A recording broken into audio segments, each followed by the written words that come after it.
Excellence, le Président du Conseil des ministres, Madame, Messieurs, les membres du dit Conseil, honorables membres des pouvoirs d'État et des institutions indépendantes, Messieurs les commandants en chef des forces armées d'Haïti, de la police nationale d'Haïti et les membres de leur haut commandement. Mesdames, Messieurs, les grands cadres de l'administration centrale de l'État, distingués invités. Aujourd'hui, la nation haïtienne plurielle, représentée par des fils et des filles de Cacique Henri, de la reine Anna Kaona, premier maître de l'île, à l'arrivée des envahisseurs en 1492. Des descendants des esclaves de la lointaine mer Afrique et de ceux aussi de la vieille Europe, jadis colonialiste, tous unifiés par les valeurs de liberté et d'égalité, ont décidé de célébrer la vie d'un homme dont les paroles prophétiques il y a 224 ans, résonnent encore comme des refrains innés dans le subconscient de l'Haïtien et s'écrivent sur les pages de l'histoire universelle comme des fractales qui se bousculent dans les profondeurs des racines de la conscience humaine en révolte. Cet homme se nomme François-Dominique Toussaint Louverture, premier général de division domingois de cette terre libérée devenue Haïti en 1804.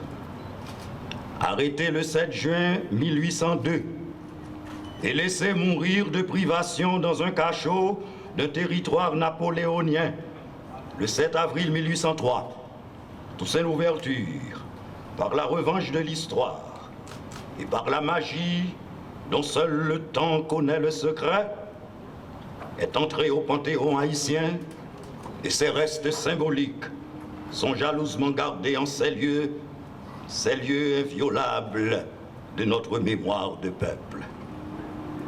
Le précurseur nous pardonnera de paraphraser ici Napoléon qui croit vivre, vaincu et sans gloire, c'est mourir chaque jour. Nous avons donc, nous, Haïtiens, Haïtiennes, rendu à Toussaint, le premier des Noirs, sa liberté, son honneur et sa gloire. Car, comme dit le philosophe, il y a quelque chose de plus fort que la mort, c'est la présence des absents dans la mémoire des vivants. Excellences, Mesdames, Messieurs, nous vivons des moments douloureux et délicats avec des frères et sœurs devenus des réfugiés dans leur propre pays. 2 millions de compatriotes en détresse alimentaire, plus de 6 millions en situation de sous-humanité et toute une population prise en otage par des groupes armés.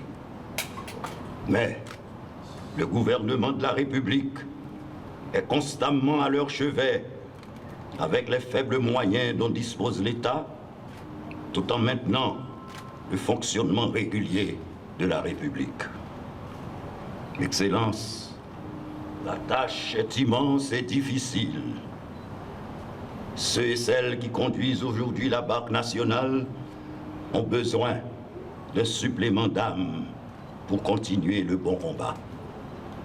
C'est pourquoi nous voici ici en communion avec nous-mêmes, en communion avec nos ancêtres, dans ce temple de la mémoire, inauguré le 7 avril 1983, à la recherche de l'inspiration ancestrale, soudés les uns aux autres, autour du chef du gouvernement, le Premier ministre, Alix Didier Fils-Aimé, à qui j'ai l'honneur de passer la parole pour son message circonstancié.